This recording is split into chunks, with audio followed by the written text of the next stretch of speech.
All right, so what's up there, YouTube? Okay, so today, today I got a little treat for you.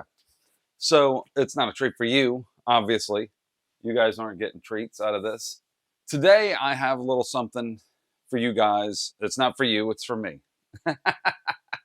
Um, you're probably wondering, what the heck? What is he doing? What is this crazy tech guy doing again now? So these speakers right here, I don't know if you guys can see them. These are my Q5 speakers. I've had these things, oh my gosh, 10 years now, something like that, 8 years ago. It's been a long time. They're studio monitors, but they're not very good studio monitors. So when I got them, they originally listed for like 900 and something dollars for these things. And they weren't even worth a quarter of that. So they're made by Hosa, H-O-S-E-A, Hosa, which is the company that makes all these little adapters, like little audio adapters and jacks and things like that. But anyway, these speakers are made by Hoses. They're Q5s. They were originally retailed for like $900. So let me show you the reason why. And the reason why is because of what's on the back of them. I'm going to unplug this one. On the back of this speaker, this is the Hosa QDS5P studio monitor digital speaker. So it's a digital speaker. It has RCA ins. It's got a coax, an optical in, little dip switches reset. It's got LAN, so you can connect the network cable to it, to subwoofer, to left speaker. And then it's got TRS XLR cables and TRS cables. So you can put, it's balanced. There's a port in the back right here. There's a small port in the back. And it's like a 5-inch speaker and a tweeter. And it has a little red light if it's peaking. They're built like tanks. They're pretty heavy. They're pretty solid speakers. And they actually sound quite well. They sound really good. The problem is in order to get that sound out of them, you have to really crank them up, and they get a lot of hiss. Studio in my bedroom. Oh, I was going to show you these mounts here. So these speaker stands. I've had a few people ask me, what are those speaker stands? Where did you get those? These are actually, you buy these from Home Depot. These are actually grates that go in the ground for a drain. And this is a PVC coupling. So that's a PVC coupling. I just stuck it together. I didn't even glue it. It's two of these grate things. See, they sell these grates at Home Depot. They're 4-inch drainage grates. And then I put this PVC coupling, fits right over it. Perfect. Then you put this on the other side. And now you have a cool little stand to raise your monitor up. And it works perfect. And it's I saw somebody on YouTube or somewhere had made those. And I thought, well, that's a really cool idea. So I made some because I needed to raise my speakers up just a little rather than tilting them or putting them on the desk. So I made those little, I went to Home Depot, got some black paint, just painted them, and boom, all done. So I'm going to unbox these, and I bought new speakers. I treated myself for both my birthday and Christmas this year. I treated myself. So this is my treat. So this is my knife. This is my favorite knife of all time. I had a friend of mine, guy that I work with, Aaron, his dad, for Christmas 2 years ago, his dad, I think it was 2 years ago, sent me one of these knives. This is called a Outdoor Edge, this knife. And he sent it to me. It has removable blades. There's a little button here. You push a button, you swap out the blade. So the blade just slides off. I've never seen another one. These are and the blades, you can just, I sharpen this blade for as long as I want. You know, I just keep sharpening it. But eventually, if I don't feel like sharpening it, I have a new blade. I have a whole box full of new blades. You just swap the blade out, toss this one in the trash, and put a new blade in, and it's razor sharp again. How cool is that? And it's lightweight. It's plastic. I actually he bought his dad bought one for me for Christmas, and then somebody stole it out on the job, and it was a shorter version. It was like this long, but I loved it so much I bought the same one. So anyway, let's do the unboxing. This just got delivered today. It's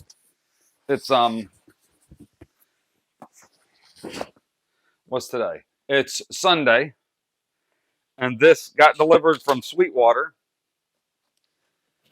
My speakers, since you already know what it is, probably from the title of the thing. So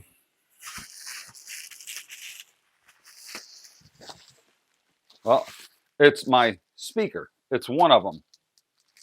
So one of them got delivered today. So I'll open one and then I'll open the other one later. So here's my bag of candy.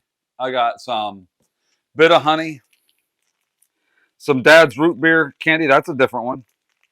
Some Laffy Taffy, cherry Laffy Taffy, sweet tart, and a couple things. There's a couple other hard candies in there. Thank you. And then I got a thank you from Sweetwater with another sticker. I've got so many of those Sweetwater stickers. I got them sitting here. Anyway, so you guys are probably wondering what this is. One speaker. I thought this seemed like a small box for two, but this is one. My other one's probably coming tomorrow. And here's one of my speakers. It's the Yamaha powered studio monitor HS5. And it isn't just the HS5, it's the white HS5, so I think it'll look really good over here. I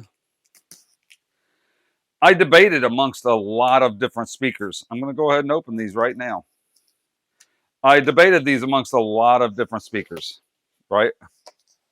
I looked at a bunch of different things for speakers. There's a big, wow, look at that size of that owner's manual. Nice thick owner's manual. Anyways, I debated, I'm sure this is power cable. Yep. Nice big heavy duty power cable. It actually is. It's very thick. I'm surprised it's this thick. It doesn't need to be this thick for just this speaker. It's not like it pulls a ton of amps. Electrician and me talking. Anyway, what I was saying was I debated amongst a large number of speakers to buy, and I settled on the Yamaha HS5s. Well, I kept looking for different speakers. I like the Atom Audios. There was several others. Oh, the next one, my next closest choice was the Kali Audio LP6. Okay, they make a white version too, but it doesn't really matter to me the color as much as the sound. The sound matters more than the color. This just happened to come in white, so I got the white because I thought that would look cool with my white computer and my white keyboard, and, you know, some touches of white with the black. I thought it would look kind of neat. But if all I had was black, I would have just got the black. So it wasn't. I didn't buy it based on the color of the thing. So it's just nice that it did come in white. So anyway, let's get to opening this. I'm going to sit down here. So anyway, what I was saying was, I did a lot of research, a lot of, you know, it was between this and the Kali Audio, and looking online, like these, the LP6s are basically the same price as these. These HS8s or HS5s were like $50 more than the Kalis on every website I looked at. Like $50 more. And I was looking for, so I was like, well, I'll look for used ones because I'm sure people use them and they hadn't blown them up. As long as they didn't blow them up or mess them up, I don't mind used gear. I buy used gear all the time. So, oh, that was another thing. I had somebody comment about my Yamaha RevStar. That's the standard, which is it's still made in Indonesia, but it's not the budget version, the $400. That's like the $800 guitar. It's the it's got P90s, stainless steel frets, 5-way switch with the push pull knob. It's not the same as it's got the better neck and better frets and stuff, and the hollow body. It just doesn't have the carbon fiber that it has carbon fiber, but not all through the body. I think it's got it in the neck, but not in the body. The Pro version in Japan has the carbon fiber in the body, and the body's hollow. It's got a hollowed out body. That's a really cool guitar. I love that guitar. I bought that guitar from Sweetwater. I'll tell that story real quick. I pre-ordered that. I was looking for I love the Yamaha guitars. I've always liked Yamaha musical instruments and stuff. And I love the Yamaha Revstar guitar. The last one, I got to play it at Guitar Center or something. And I thought, wow, this is a really nice guitar. I was surprised that the quality was really good. So when this one started getting reviews, they just came out with this new version. I was like, oh my gosh, I love that. And I love the sunburst. Here, let me pull it down.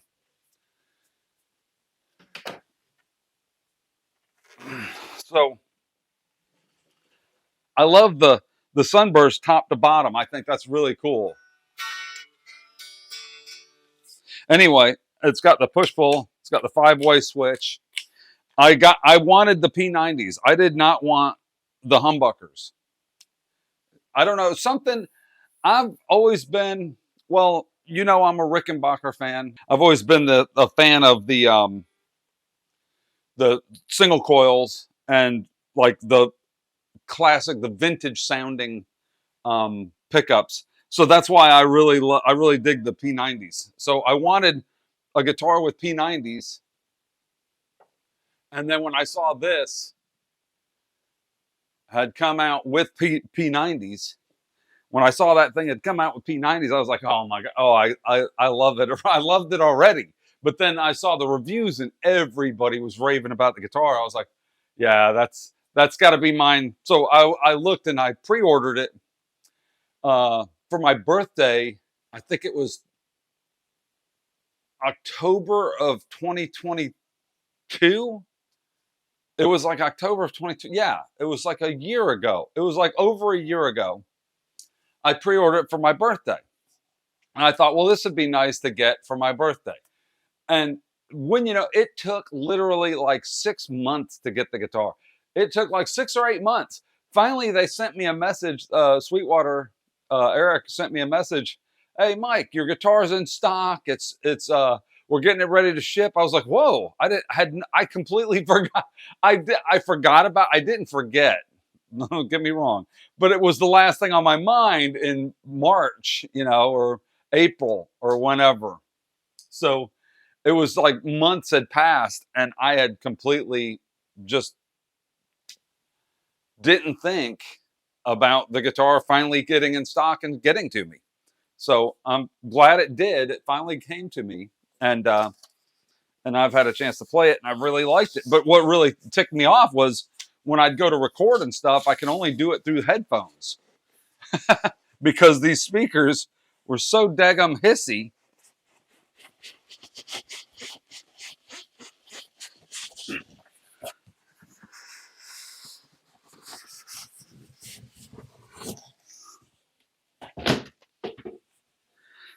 The speakers were so daggum hissy that I could not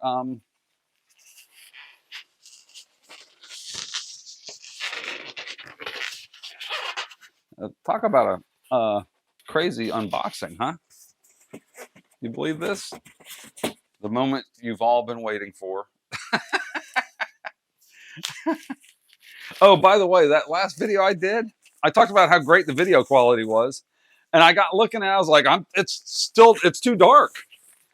So I brightened this one up a little bit because that last one was way too dark.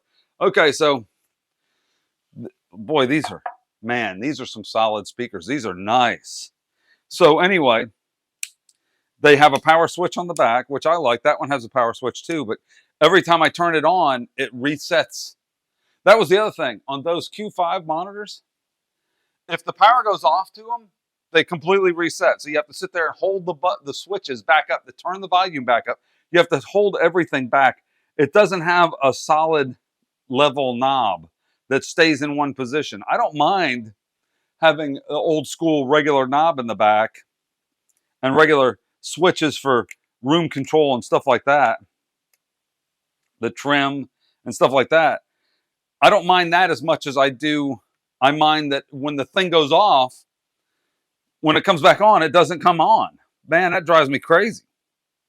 I want it to come on when I I want it to come on the exact same way it was when I hook it up. So anyway, there it is. Wow, look at that speaker. That's beautiful. That's a beautiful speaker, no matter how you slice it. And it's got a little lighted thing there.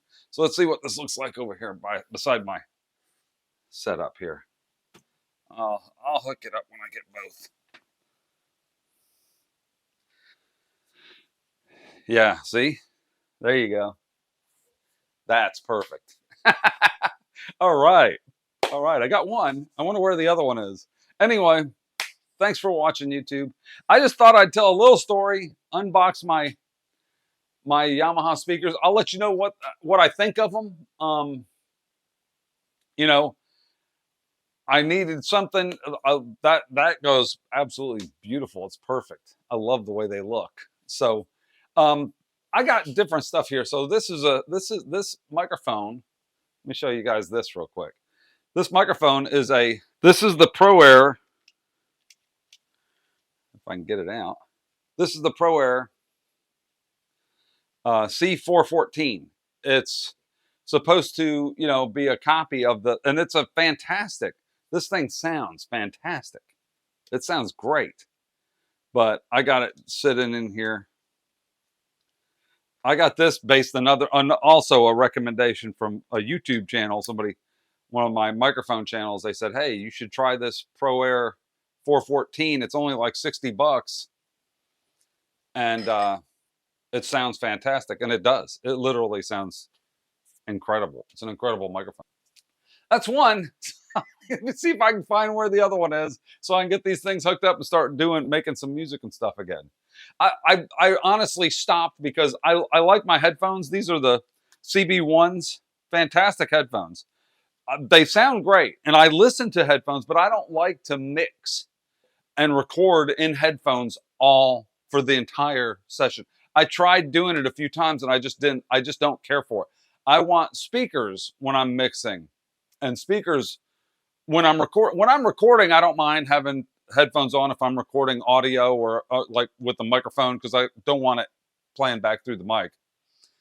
I'm recording acoustic guitar. I put the mics on and I play my 12 string, stuff like that. But when I want to play it back and listen to the mix, I want to do it through speakers. So that's why I got the speakers. Anyway, take it easy, YouTube. Thanks for watching, and I hope this video is brighter than the last one. The last one was good, but it was dark. It was a little too dark. And I was bragging about it. I was like, this is so much better. I'm like, then I watched it again. I was like, man, I'm too dark. I can't believe I didn't pay attention. It looked, because I have to set it and then walk over here, and it looked okay to me, but that light was too far away, and it wasn't turned up all the way. It was turned down a little bit. It was too far away, and it didn't look as good. So that's why. Anyway, take it easy, YouTube. See ya.